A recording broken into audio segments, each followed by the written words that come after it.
وقت تک 11ویں سورہ چل رہی ہے آپ کی اس تفسیر میں. آپ دیکھتے ہیں کہ ہر سورہ کے ختم پر ایسا معلوم ہوتا ہے، ایسی بات آتی ہے جس کو کہتے ہیں کنکلوژن، کہ کر دیں یا اس ساری بحثوں سے جو نصیحت حاصل ہوتی ہے اس نصیحت کو بیان کر دیں. ایک واعظ جیسے ہوتا ہے، ایک واعظ، ایک تقریر کرنے والا، ایک خطیب جب تقریر کرتا ہے، واعظ کہتا ہے، تو ساری لمبی چوڑی گھنٹے 1.5 گھنٹے کی تقریر کے بعد آخر میں نچوڑ لے کر آتا ہے اور وہ نصیحت کرتا ہے کہ جو بڑی دل پذیر ہوتی ہے. یہ قرآن پاک کا انداز ہے کہ لمبی چوڑی سورہ مختلف باتیں آتی ہیں، ڈرانے کی، دھمکانے کی، سمجھانے کی، کچھ واقعات پچھلے اگلے سالے، پھر آخر میں آنے کے بعد ایک یوں کہیے کہ اس کا نچوڑ آتا ہے، ایک نصیحت جو ہے وہ ایک خطاب کی صورت میں اللہ تعالیٰ، یہاں وہی صورت ہے، خطاب ہے نبی کریم صلی اللہ علیہ وسلم کو، مگر ہے یہ ہدایت سب کے واسطے. فرمایا فاستقم، مستقیم ہو جاؤ، جیسا کہ تم کو اس کا حکم دیا گیا ہے، جیسا کہ تم کو اس کی ہدایت دی گئی ہے. ومن تاب معک، اور وہ بھی جنہوں نے آپ کے ساتھ توبہ کر لی. کون؟ یعنی مومنین، وہ بھی مستقیم ہو جائیں. ولا تطغوا، اور فرمایا سرکشی نہ کرو. انہ بما تعملون بصیر، بلا شبہ تم جو کچھ کرتے ہو اس کا وہ نگہبان ہے. آگے دوسری آیت اور پڑھ دوں پھر بتلاؤں. ولا ترکنوا الی الذین ظلموا فتمسکم النار، فرمایا اور ظالموں کی طرف جھکاؤ مت کرنا. جھکاؤ مت کرنا کا لفظ سمجھ میں آتا ہے؟ کیا مطلب ہوتا ہے جھکاؤ نہ کرنا؟ راغب ہونا. فرمایا نہ جھکنا ظالموں کی طرف، تم کو بھی آگ چھو لے گی. یہ 1.5 آیت ہے، مگر یہ 1.5 آیت بڑی اہم ہے. نبی کریم صلی اللہ علیہ وسلم، اس لیے میں نے کہا کہ پوری سورہ کے آخر میں ایک نصیحت ہے، تو نصیحت تو اہم ہونی چاہیے. الفاظ چاہے کہ کتنے مختصر ہوں مگر وہ نصیحت بڑی جاندار. فاستقم، یہ استقامت جس کے معنی کا مستقیم ہو جائیے. کیا معنی ہوتے ہیں اس کے؟ استقامت کے معنی آتے سیدھا ہونے کے. آپ کسی کو کہیں ارے بھائی ذرا سیدھے کھڑے ہو جائیے، کیا مطلب ہے؟ کسی طرف کو جھکاؤ نہ ہو، نہ دائیں کو، نہ بائیں کو، نہ آگے کو، نہ پیچھے کو. اگر کوئی شخص یوں کھڑا ہوا ہے ظاہر اس کو نہیں کہیں گے یہ مستقیم ہے. کوئی ادھر کوئی ادھر کو جھکاؤ. مستقیم کہتے ہیں ایک بالکل سیدھی لکڑی کھڑی ہوئی ہو. اور بلکہ اگر یوں کہا جائے کہ جیسے آپ لکڑی گاڑ دیں کہیں، تو آپ کیسے سمجھیں گے کہ یہ سیدھی کھڑی ہے؟ آپ لکڑی کو اگر کہیں زمین میں گاڑیں کیسے پتہ چلائیں گے آپ یہ سیدھی کھڑی؟ اس کی ایک صورت ہے، ایک دھاگا لے کر ادھر سے کو بھی ناپ لیں اور ادھر کو بھی ناپ لیں. اگر یہ برابر ہو جاتی ہے، سمجھ میں آیا نہیں ہے، تو آپ کیا کہیں گے بھئی یہ سیدھی کھڑی ہوئی ہے. اگر کہیں سے کم اور کہیں سے زیادہ ہوا تو اس کے معنی کیا ہوئے؟ لکڑی سیدھی نہیں کھڑی. ٹھیک ہے نہیں بات؟ اس کو جب ناپ اور تول کر کے ہر طرف سے اس کا جو ہے فاصلہ ایک ہی بن جائے تو آپ اس کو کہتے ہیں یہ ہے مستقیم، اس کو کہتے ہیں استقامت. ٹھیک ہوئی بات؟ فاستقم کما امرتا، فرمایا کہ آپ مستقیم ہو جائیے. ظاہر ہے کہ یہاں بات جو ہے نہ جغرافی کی ہو رہی ہے نہ انجینئرنگ کی ہو رہی ہے، یہاں مسئلہ ہے شریعت کا، ہدایت کا. یعنی شریعت پر آپ مستقیم ہو جائیں. اس کے معنی کیا ہوئے؟ اس کے معنی یہ ہیں کہ یہ نہیں ہے کہ شریعت پر کچھ تو جمے ہوئے ہیں اور کچھ ادھر سے ہٹے ہوئے ہیں. یہ صورت بالکل نہیں ہونی چاہیے، بلکہ یہ کہ شریعت کے جز اور کل پر آپ کا عمل ہونا چاہیے، اس کے ظاہر پر بھی اس کے باطن پر بھی. ہم لوگ آج کل کہا کرتے ہیں ارے بھائی شریعت کو اتنی تنگ تھوڑی، صاحب سمجھ میں آئے فلانا مسئلہ کوئی اگر نہیں ہو تو کیا اسلام تھوڑی ختم ہو جائے گا؟ اچھا صاحب چلیے اس کو چھوڑ دیجئے. دوسری بات آئی اجی کا شریعت اتنی تنگ تھوڑی، اگر یہی نہیں رہے گا تو کیا اسلام ختم ہو جائے گا؟ ارے بھائی تو کتنی چیزوں کو آپ یہ کہتے جائیں گے کہ اگر یہ نہ ہوگا تو اسلام تھوڑی سمجھ میں آئے. اسی کے میں ہمیشہ مثال دیا کرتا ہوں، یاد ہوگا کہ ہم لوگوں کی بات کو اگر اچھی طرح سے چھان اور پچھوڑ کی جائے تو ہماری بات کی ایک مثال کیا بنتی ہے. میں کہا کرتا ہوں کہ بھئی درخت کس کو کہتے ہیں؟ انہوں صاحب اس کی جڑ ہو، اس کا ایک تنا ہو، اس میں برانچز ہوں، اس پر پتے لگے ہوئے ہوں، صاحب اس کو یہ ہے درخت. انہوں نے کہا اچھا اگر ہم اس میں سے ایک پتا توڑ لیں تو درخت رہے گا؟ انہوں نے کہا ہاں درخت تو ہے. اس نے جا کے ایک پتا توڑ لیا، کہنے درخت ہے نا؟ کہاں ہے؟ اس نے کہا اچھا میں اگر اس کی ایک شاخ کاٹ لوں درخت ہے؟ کہ ہاں درخت ہے. اس نے کہا کہ بھائی جب اس کے بغیر بھی درخت ہے لاؤ سارے پتے توڑ لو، سارے برانچز توڑ لو، کاٹ لو، سارے برانچز کاٹ لی، پتے توڑ لیا، کہنا اب بھی درخت ہے. اب کیا کہنے گا؟ کیا کہیں گے آپ؟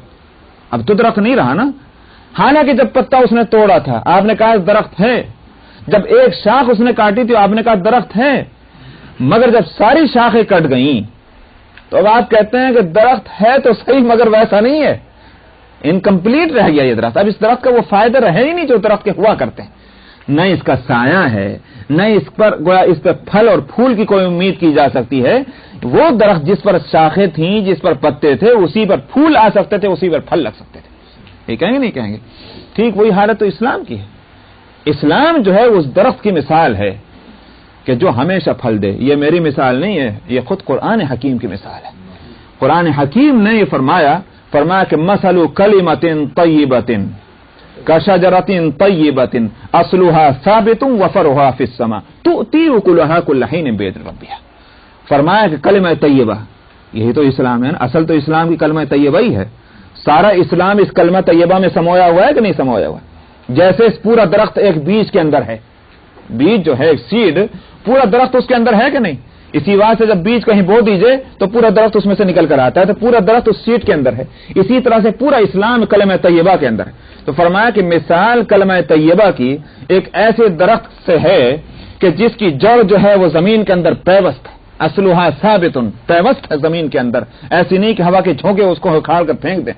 اور فرمایا کہ اس کی جو برانچز ہیں، شاخیں ہیں، وہ فرعها فی السماء، آسمان تک پہنچی ہوئی، یعنی بلندیوں پر پہنچی ہوئی. تؤتی اکلها کل حین باذن ربها، ہر موسم میں یہ اللہ کے حکم سے پھل دیتا ہے. ہر موسم میں. 12 ماسی کبھی سنا آپ نے ہندوستان میں؟ صاحب یہ آم کا درخت جو ہے 12 ماسی ہے. کیا مطلب؟ ہر موسم میں پھل دیتا ہے. تو یہ جو ہے 12 ماسی ہے. یہ نہیں ہے کہ صاحب گرمی میں سوکھ جائے اور سردی میں تر ہو جائے اور برسات میں ہو.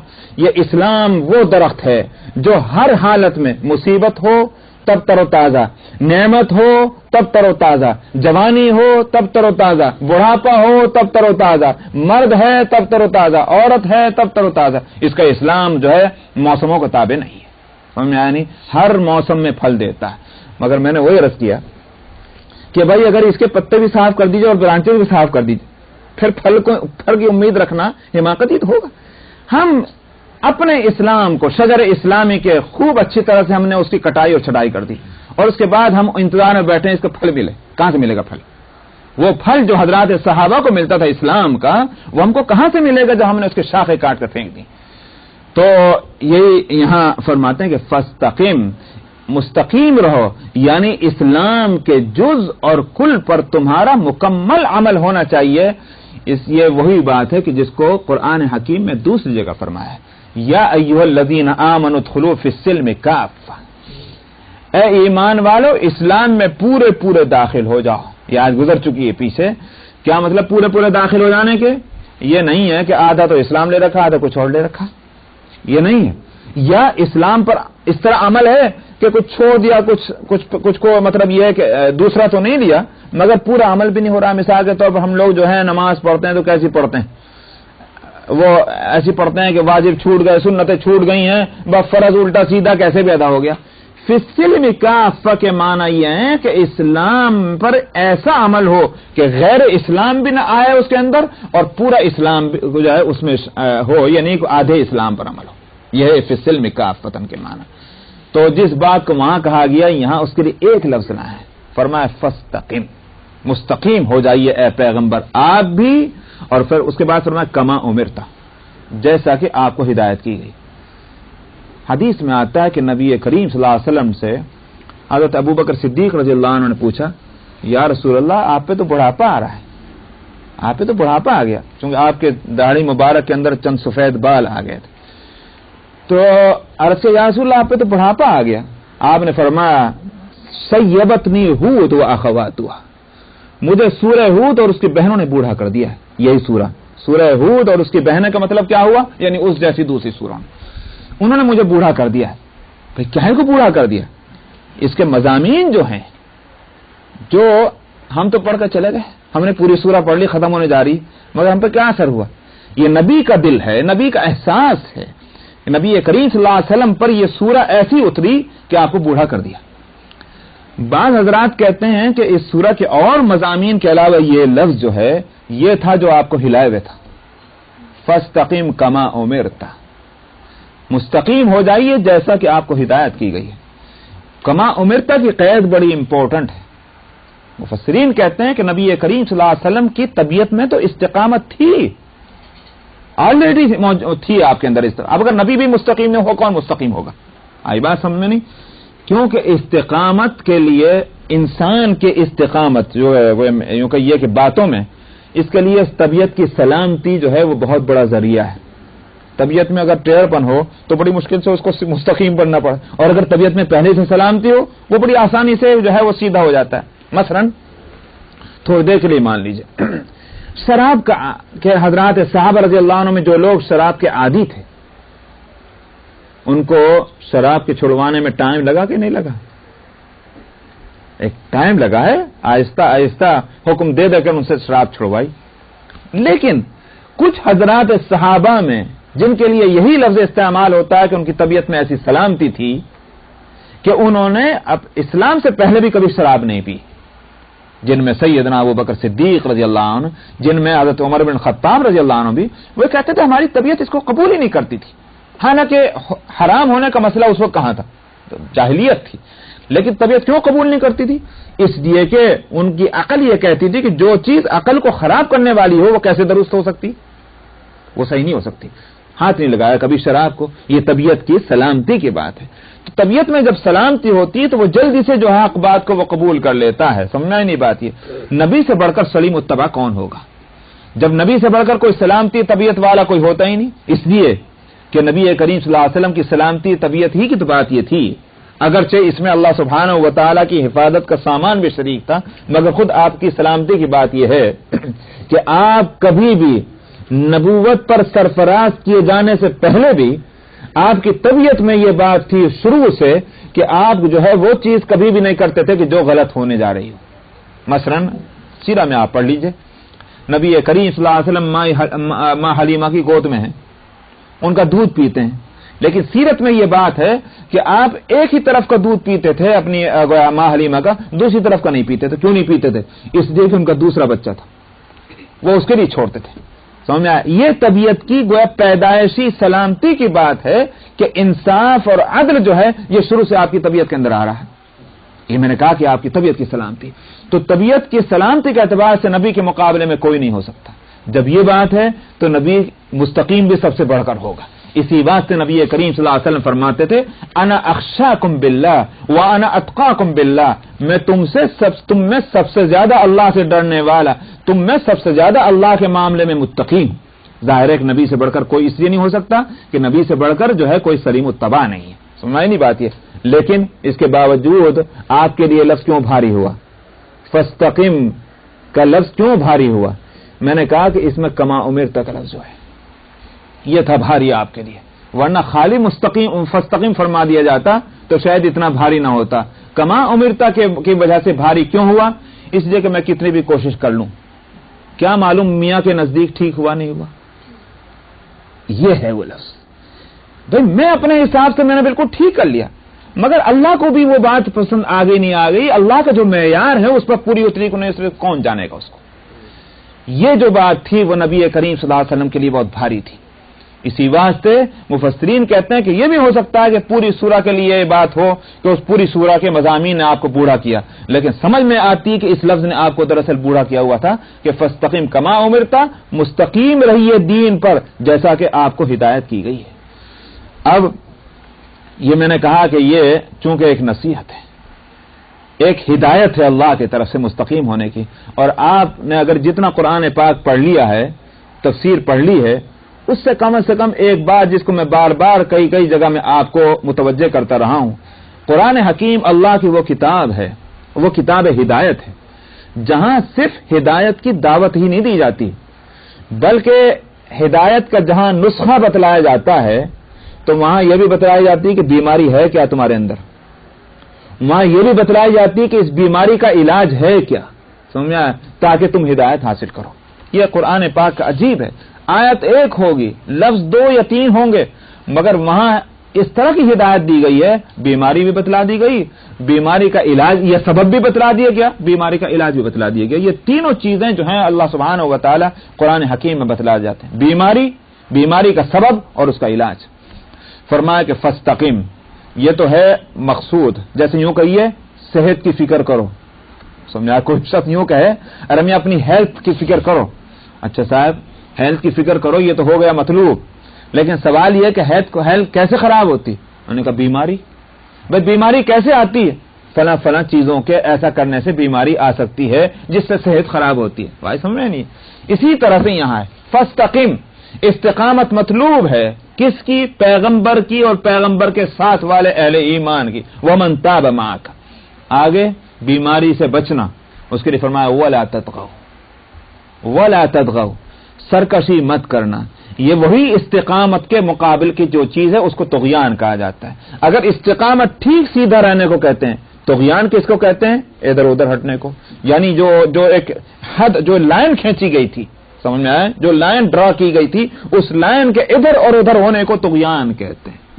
حق جو ہے ایک ہے، ایک سیدھی لائن جو ہے. وقت نبی کریم صلی اللہ علیہ وسلم ایک جگہ تشریف رکھتے ہیں، آپ کے دستے مبارک میں ایک لکڑی ہے، آپ نے زمین پر اس سے ایک لائن کھینچی اور پھر اس سے یوں اور ادھر ادھر اور کچھ لائنیں کھینچی.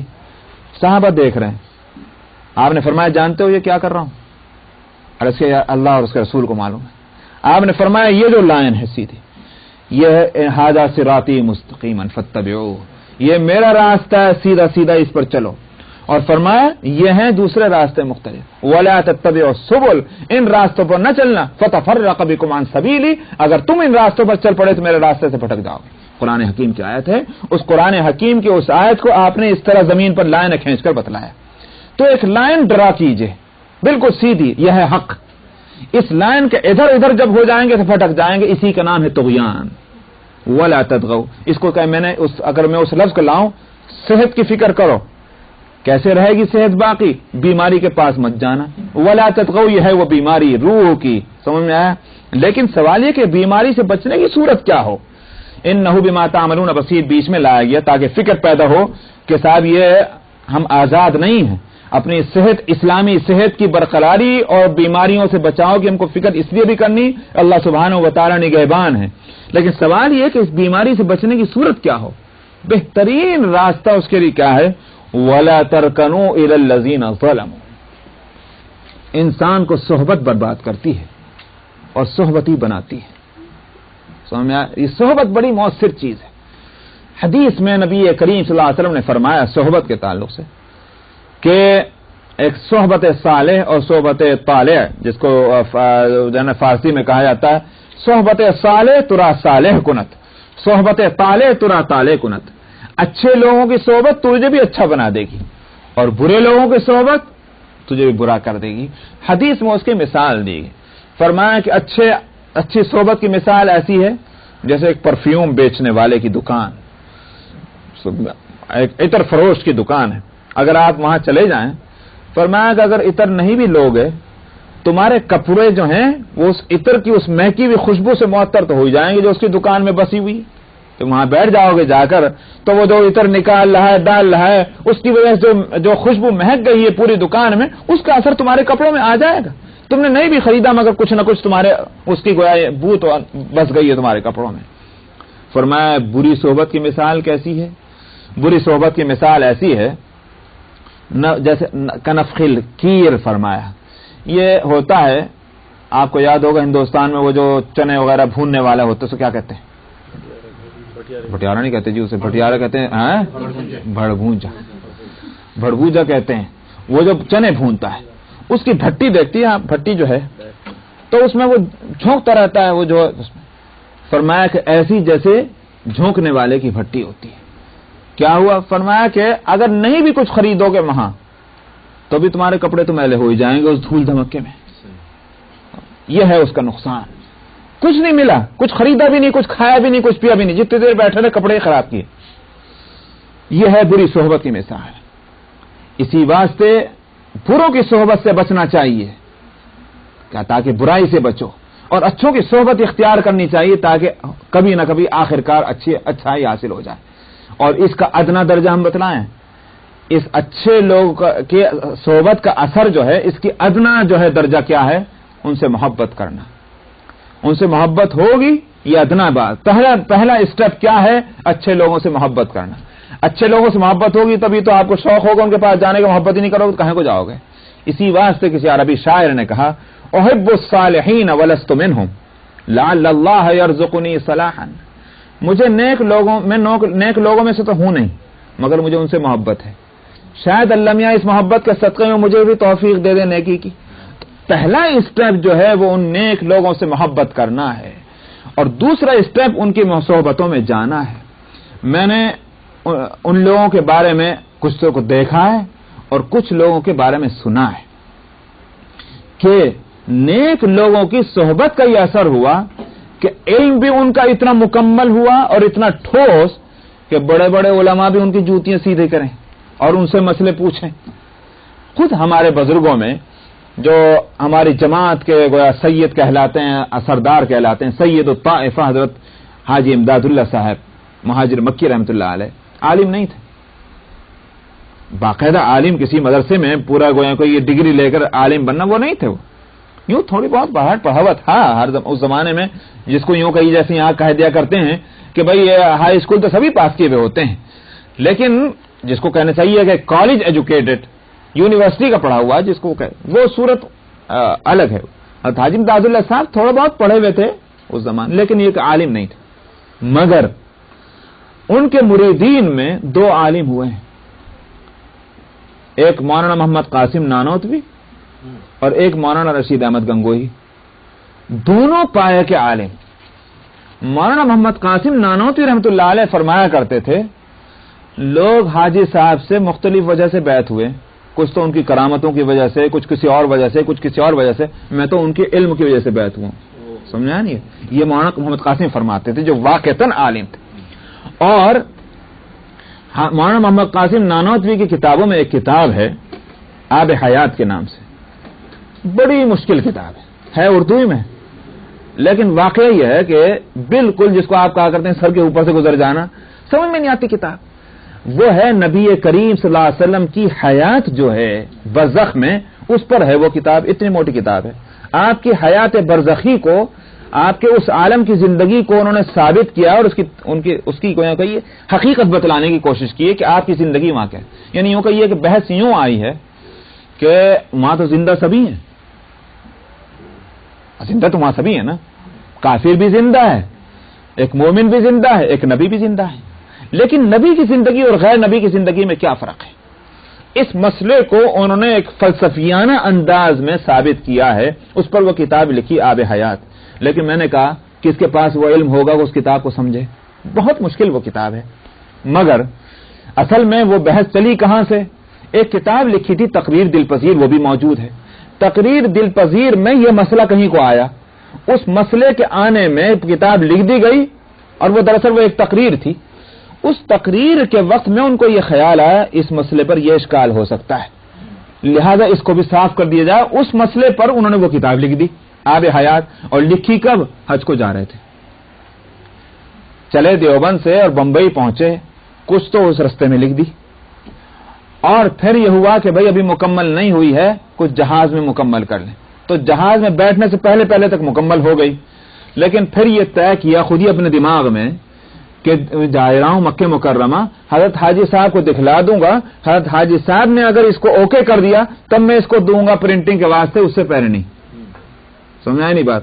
اب پہنچ گئے مکہ مکرمہ، حاجی صاحب کی خدمت میں پہنچے اپنے پیر کی، اور کہا حضرت میں نے اس مسئلے پر یہ اشکال ہوا تھا، میرے ذہن میں یہ اشکال آیا تھا، میں نے اس کے لیے یہ لکھ دیا ہے، حضرت اس کو سماعت فرما لیں، دیکھ لیں، اگر حضرت کی اجازت ہو تو پھر میں چھپنے کے لیے دے دوں گا۔ حضرت نے فرمایا سناؤ، اسی مجلس میں پڑھ کر سنائی گئی اتنی موٹی کتاب۔ حضرت نے فرمایا ماشاءاللہ بالکل ٹھیک ہے، دے دو پڑھنے اس کو چھپنے کے واسطے۔ یہ تھا ان لوگوں کا عالم۔ لیکن سوال یہ کہ حاجی صاحب کا ایسا علم کہ علماء ان کے علم پر اعتماد کریں، یہ کہاں سے حاصل ہوا؟ بزرگوں اور نیک لوگوں کی جوتیاں سیدھی کرنے سے، سمجھا؟ اس سے وہ علم ان کو حاصل ہوا تھا۔ اسی لیے میں کہا کرتا ہوں علم جو ہے، اگر علم اللہ سبحانہ و تعالیٰ کی نعمت ہے، اور ہے اللہ کی ایک نعمت اور اللہ کا فضل ہے یہ علم، اسی واسطے حضرت امام شافعی رحمۃ اللہ علیہ کا ایک شعر ہے۔ امام شافعی رحمۃ اللہ علیہ فرماتے تھے کہ شکوت الی وکیع سوء حفظی فاوصانی الی ترک المعاصی، میں نے اپنے استاذ وکیع امام شافعی کے استاذ ہیں، تو کہتے ہیں کہ میں نے اپنے استاد وکی سے میں نے کہا، میں نے شکایت کی میرا حافظہ اچھا نہیں ہے. امام شافعی کہہ رہے ہیں میرا حافظہ اچھا نہیں ہے، تو اس کے لیے کوئی نسخہ بتائیے کیسے میرا حفظ جو ہے یہ صحیح ہو جائے. شکوت الی وکیع سوء حفظی فاوصانی الی ترک المعاصی. انہوں نے مجھے وصیت کی اور تاکید کی کہیں گی گناہ چھوڑنے کی.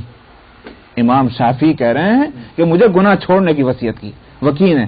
اور انہوں نے وکیع نے کیا کہا یہ وصیت کرتے وقت؟ فرمایا کہ فإن العلم فضل من الہ وفضل اللہ لا یعطی لعاصی. اس واسطے کہ علم اللہ کا فضل ہے اور اللہ کا فضل گنہگار کو نہیں ملا کرتا. اس لیے اگر تمہیں اللہ کا یہ فضل اور علم چاہیے گناہ چھوڑ دو. تو مجھے یہ بتلانا ہے کہ علم اگر اللہ کا فضل ہے تو اللہ کے فضل ملنے کی دو صورتیں ہوتی ہیں. اس کے لیے یوں کہا جاتا ہے ایک ہوتا ہے مرید اور ایک ہوتا ہے مراد. مرید تو وہ ہے کہ خود اپنی محنت سے وہ مرتبہ حاصل کر لے، اور مراد وہ ہوتا ہے کہ اللہ میاں خود سلیکٹ کر لیں اس مرتبے کے واسطے اس کو. سمجھا؟ بس پل بھر میں وہاں پہنچ گئے ساری منزل. ایک تو وہ ہے جو سیڑھیوں سے جاتا ہے، سمجھ میں آیا، اسٹیپ لیتا ہوا اوپر دوسری اور تیسری منزل پر. ایک وہ ہے کہ جو لفٹ جو ہے ایلیویٹر پہ یہاں بیٹھا کر سے وہاں پہنچ گیا. سمجھ آیا؟ CS ٹاور پر ایک تو سیڑھیوں سے چڑھ کے جائے وہ صبح سے شام کر دے گا، اور ایک وہ ہے جو لفٹ میں جو ایلیویٹر میں بیٹھا وہ 1 سیکنڈ کے اندر 1 منٹ کے اندر وہاں پہنچ گیا. یہی ایک فرق ہے. ایک وہ ہے جس کو کہتے ہیں مرید، محنتیں کرتا ہوا چلتا ہے، یہ عام راستہ ہے ہر ایک کے لیے کھلا ہوا ہے. اور ایک وہ ہے کہ جس کو اللہ سبحانہ و تعالی خود اٹھا لیتے ہیں منتخب کر کے، یہ ہے مراد. تو اللہ یہ علم جو ہے یہ اللہ کے ایک فضل اور اللہ کی نعمت ہے. عام طریقہ تو یہ کرو محنتیں کرو، راتوں کو جاؤ، تکرار کرو، مطالعہ کرو، اسٹڈی کرو، کلاس روم میں جاؤ. یہ تو عام راستہ ہے سب کے لیے، ہر ایک کو اسی راستے سے چلنا ہے. مگر کچھ وہ ہیں کہ جن کو اللہ سبحانہ و تعالی ان میں سے چوز کر لیتے ہیں، منتخب کر لیتے ہیں، ان کو وہ نعمت اللہ سبحانہ و تعالی عطا فرما دیتے ہیں. تو یہ ہے بزرگوں کی صحبتوں کا اثر کہ اس طرح سے ان کو وہ مقام مل جاتا ہے کہ بڑے بڑوں محنت کرنے والوں کو وہ مقام نہیں مل پاتا. یہ اسی کو یہ فرمایا کہ اس کے لیے ہے کہ ولا تر، میں نے کہا کہ یہ صحبت کی وجہ سے. تو ولا ترکنوا الی الذین ظلموا، اس بیماری سے بچنے کی صورت کیا ہے؟ بری صحبت سے بچنا. ولا ترکنوا الی الذین ظلموا، مت جھکنا ظالموں کی طرف. جیسے نیکوں کی صحبت کا پہلا اسٹیپ کیا ہے؟ میں نے بتایا تھا محبت. ایسے ہی بروں کی صحبت کا پہلا اسٹیپ کیا ہے؟ کچھ ان سے میل جول کرنا، کبھی کبھی مل لینا. کبھی کبھی ملو گے تو یہ ملاقاتیں بڑھیں گی تو برائی کا اثر ہوگا. اس لیے راستہ کیا ہے؟ ان سے دور ہی رہو. ولا ترکنوا الی الذین ظلموا، مت جھکنا ظالموں کی طرف، تم کو بھی آخر کار آگ چھو لے گی. کون سی؟ جہنم کی آگ. تم اسی راستے پر پڑ جاؤ گے. تو میں نے کہا دیکھ لیجیے فاستقیم سے لے کر یہاں تک اس 1.5 آیت کے اندر حقیقت یہ ہے کہ وہ منزل بھی بتلا دی اور اس سے بچنے کا بیماری بھی بتلا دی اور اس سے بچنے کا راستہ بھی بتلا دیا. کتنا مکمل نسخہ ہے. وما لکم من دون اللہ من اولیاء ثم لا تنصرون. اور فرمایا پھر جب آگ پکڑتی ہے، جب اس مرحلے پر اس انجام پر انسان پہنچ جاتا ہے، پھر اللہ کو چھوڑ کر کوئی تمہارا ولی والی کوئی نہیں ہوتا، کوئی ولی وارث نہیں ہوتا جو تمہاری. ثم لا تنصرون، پھر تمہاری کوئی مدد بھی نہیں کی جاتی. مدد کرنے جب وہ سارے اسٹیپ گزر چکے، سارے مرحلے گزر چکے، تم نے خود اپنے کو تباہ کیا، اب تمہاری مدد کون کرے گا؟ اس لیے وقت ہے ابھی ان ساری باتوں سے بچنے اور اس راستے کو پر اختیار کرنے کا. اب سوال یہ ہے کہ بری صحبتوں سے بچنا اور اسی طرح سے طغیان سے بچنا اور استقامت حاصل کرنا، یہ بھی تو بہت مشکل بات ہے. سوال یہ اس کو کیسے حاصل کیا جائے؟ دیکھا اب کہیں بھی چلتے چلیے اگر آپ یہ کہیں گے اس کا علاج کیا ہے، قرآن اس کو بھی بتلائے گا. ارے بھائی پھر اس کا علاج کیا ہے؟ قرآن اس کو بھی بتلائے گا. تو یہاں علاج در علاج ہو رہا ہے کہ پہلی بات تو یہ تھی کہ مستقیم رہو. اچھا صاحب مستقیم رہیں، کیسے ہوں گے؟ فرمایا کہ طغیان نہیں ہو، ادھر ادھر مت ہٹنا. ارے بھائی ادھر ادھر ہٹنے سے نہ ہٹنے کی صورت کیا ہو؟ فرمایا ظالموں کی صحبت سے بچے رہنا. ارے صاحب ظالموں کی صحبت سے بچنا بھی تو بڑا مشکل کام ہے، اس کے لیے اپنے کو تیار کرنا یہ کیسے ہو؟ اس کے لیے یہاں فرمایا واقیم الصلاۃ، فرمایا نماز قائم کرنا طرفی النہار وزلفا من اللیل، دن کے دونوں حصہ میں اور راتوں میں، یعنی دن اور رات کی نمازیں پڑھتے رہنا. نماز جو ہے یہ دراصل برائیوں سے روکنے والی ہے. جب برائیوں سے جو چیز روکتی ہے تو اچھائیوں کی صلاحیت پیدا ہوتی ہے. اچھائیوں کی صلاحیت پیدا ہوتی ہے، اس کا نتیجہ یہ ہے کہ انسان پھر برائیوں سے جب بچتا ہے تو برے راستوں سے بچتا ہے. اس کو تھوڑا اور یوں سمجھیے. نماز و اقیم الصلاۃ، پہلے تو یہاں سے سمجھیے یہ نسخہ کیوں بتلایا گیا. اقامت صلاۃ کے معنی کیا ہے؟ نماز کو قائم کرنا. ترجمہ تو یہی ہوگا، نماز کو قائم کرنا. کیسے قائم کرنا؟ وہ سسٹم نماز کا جو ہے وہ ڈیولپ ہو جائے. یہ نہیں ہے کہ الٹی سیدھی کیسی بھی ہو، ٹائم بے ٹائم کہیں بھی ہو ہم نے پڑھ لی. اقامت صلاۃ کے معنی یہ ہے کہ پورا سسٹم نماز کا جو ہے وہ اس طرح سے ظاہری آداب کی بھی رعایت ہو اور باطنی اعتبار سے بھی نماز کا پورا اہتمام ہو، خشوع اور خضوع بھی ہو. اور نماز کی پابندی کے معنی یہ ہے وقت کی پابندی، جگہ کی پابندی، اہتمام اس کا ہو کہ جماعت کے ساتھ پڑھی جا رہی ہے. یہ ہے اقامت صلاۃ. مجھے بتلائیے کہ جب 5 ٹائم ایک آدمی مسجد میں آ کر نماز پڑھے گا، 5 ٹائم، تو ان 5 ٹائم ان لوگوں سے اس کی ملاقات ہوگی کہ نہیں ہوگی جو نماز میں شریک ہے؟ ہوگی نہیں. بات یہ تو اس کی 5 ٹائم کی ملاقات تو ان لوگوں سے ہے کہ جو اللہ کے نیک بندے ہیں. اس سے اس کا مزاج ڈیولپ ہوگا کہ نہیں ہوگا؟ سمجھ میں آیا نہیں؟ اور پھر اس کی وجہ سے برے لوگوں سے خود بخود بچا کہ نہیں بچا. 5 ٹائم تو ان سے مل رہا، اب جائے کس سے ملنے کے بعد؟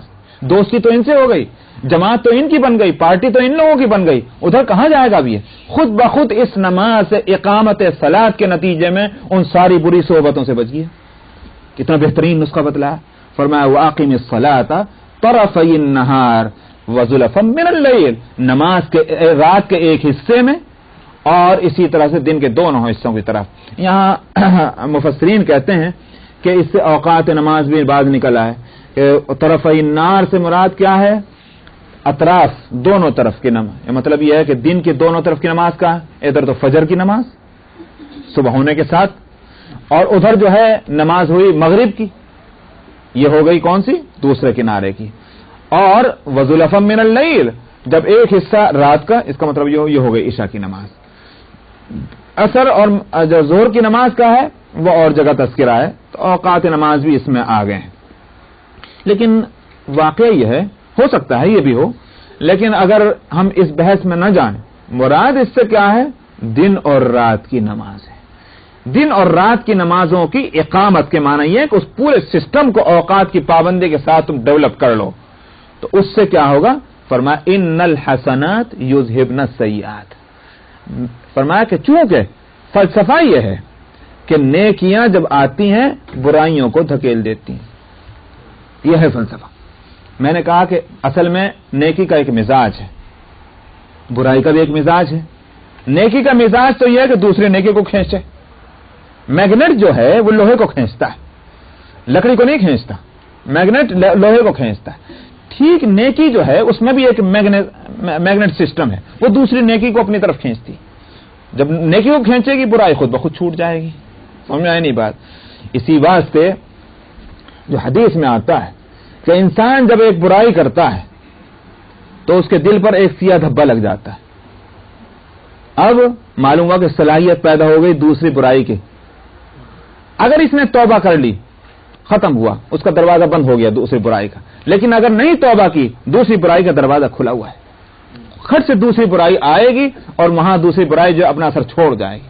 ابھی بھی توبہ نہ کی، تیسری برائی کا دروازہ کھلا اور وہ کھٹ سے آئی. یہ ایک مزاج ہے برائی کا، جو برائی اپنی طرف دوسری برائیوں کو کھینچتی. اسی طرح سے نیکی انسان ایک نیکی کرتا ہے، کھٹ سے دوسری نیکی کے لیے دروازہ کھلتا ہے، دوسری نیکی ادھر متوجہ ہونا شروع ہو جاتی ہے. یہ ایک مزاج ہے نیکی اور برائی کا. فرمایا ان الحسنات یذہبن السیئات، نیکیاں برائیوں کو لے جاتی ہیں، یعنی مطلب دھکیل دیتی ہیں. تم جب نماز کی پابندی کرو گے، یہ نیکی ہے، اس کی وجہ سے دوسری نیکیاں آئیں گی، برائیاں جو ہیں وہ خود بخود ختم ہو جائیں گی. تو وہ بری صحبتوں سے بچنے اور طغیان سے بچنے اور مستقیم رہنے کے لیے بہترین ذریعہ جو ہے وہ ہے نمازوں کا قائم ہونا. ذالک ذکریٰ للذاکرین. فرمایا یہ نصیحت ہے کس کے واسطے؟ نصیحت چاہنے والے یا یاد رکھنے والوں کے واسطے.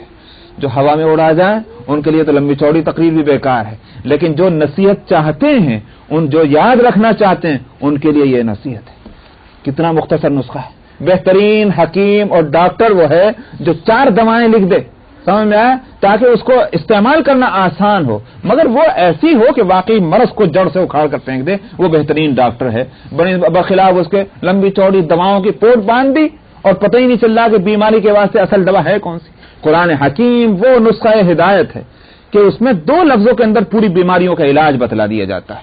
تو اس لیے فرمایا کہ ذالک ذکر للذاکرین واصبر فإن اللہ لا یضیع اجر المحسنین۔ آخری بات کیا ہے کہ جب یہ کام کرنے کھڑے ہوگے، نماز پڑھنے کھڑے ہوگے، تو نماز پڑھنا بھی تو آسان نہیں ہے، نماز بھی تو بھاری چیز ہے، یہ جو علاج بتلایا گیا یہ خود بھاری ہے، سمجھ میں آیا؟ اسی بات سے فرمایا نماز کے بارے میں ان الصلاۃ، فرمایا وانھا لکبیرۃ، نماز تو بڑی بھاری چیز ہے۔ سبحان اللہ، سب آپ نے جو نسخہ بتایا تو خود بڑا مشکل کام ہے۔ فرمایا وصبر، اس کے لیے اپنے اندر مادہ صبر کا پیدا کرو۔ وصبر، نماز کے لیے جانا چاہو تو اس کے لیے بے شک تم کو پریشانی اٹھانی پڑے گی، لیکن صبر کا مادہ اگر پیدا ہوگا تو نماز کے لیے تم کو آسانی ہو جائے گی۔ وضو کرنا، اٹھنا، سمجھ میں آیا، استنجا کرنا، پاکی ناپاکی کا خیال کرنا، ان سارے جنبیل کون جھے؟ جس کے اندر صبر کا مادہ ہو۔ اس لیے فرمایا صبر کرو، فإن اللہ لا یضیع اجر المحسنین، بلا شبہ اللہ نیکوکاروں کے اجر کو ضائع نہیں کرتے۔ یہ صبر کرنا اور اس کے صبر کو ذریعہ بنانا ساری نیکیوں کے واسطے، یہ بے شک تم کو نیک بنائے گا۔ پھر اللہ میاں، اور یہ اس بات سے کہا صبر کیا یہ ایک نیکی، نماز پڑھا یہ دوسری نیکی، سمجھا، نماز کے جو نتائج نکلے وہ تیسری نیکیاں، یہ ساری نیکیاں ہیں، اللہ تعالیٰ ایک ایک کا بدلہ پورا پورا دیتے چلے جائیں گے۔ بس یہ تک رکھیے، انشاءاللہ بقیہ آئندہ پڑھیں گے۔ وآخر دعوانا الحمدللہ رب العالمین۔ سورہ ہود آیت نمبر 116۔ اعوذ باللہ من الشیطان الرجیم، بسم اللہ الرحمن الرحیم۔ فلولا كان من القرون من قبلكم أولو بقية ينهون عن الفساد في الأرض إلا قليلا ممن أنجينا منهم واتبع الذين ظلموا ما أترفوا فيه وكانوا مجرمين وما كان ربك ليهلك القرى بظلم وأهلها مصلحون ولو شاء ربك لجعل الناس أمة واحدة ولا يزالون مختلفين إلا من رحم ربك ولذلك خلقهم وتمت كلمة ربك لأملأن جهنم من الجنة والناس أجمعين وكلا نقص عليك من أنباء الرسل ما نثبت به فؤادك وجاءك في هذه الحق وموعظة وذكرى للمؤمنين وقل للذين لا يؤمنون اعملوا على مكانتكم إنا عاملون وانتظروا إنا منتظرون ولله غيب السماوات والأرض وإليه يرجع الأمر كله فاعبده وتوكل عليه وما ربك بغافل عما تعملون صدق اللہ العظیم۔ میں نے کہا تھا کہ یہ سورہ ہود جو ختم ہو رہی ہے بہت اہم سورہ ہے، اس کے کے لیے یاد ہوگا کہ میں نے نبی کریم صلی اللہ علیہ وسلم کو یہ ارشاد بھی نقل کیا تھا سیبتنی ہود و اخواتها کہ مجھے سورہ ہود اور اس کی بہنوں نے بوڑھا کر دیا. تو جو اتنی اہم سورہ ہے اور اس میں گزشتہ قوموں کے انبیاء علیہم الصلاۃ والسلام اور ان کی امتوں کے ترتیب کے ساتھ واقعات بیان کیے گئے. اس کے بعد جو آخر میں ختم ہونے کے وقت جو نصیحت کی، جس کی میں گزشتہ موقع پر بڑی تفصیل کے ساتھ وضاحت کر چکا تھا، وہ نصیحت بڑی قیمتی ہے، بڑی مرتب ہے. میں نے اس کے لیے کہا تھا کہ مرض بھی بتلایا اور اس کی دوا بھی بتلائی اور اس کا علاج بھی بتلایا، ساری چیزیں.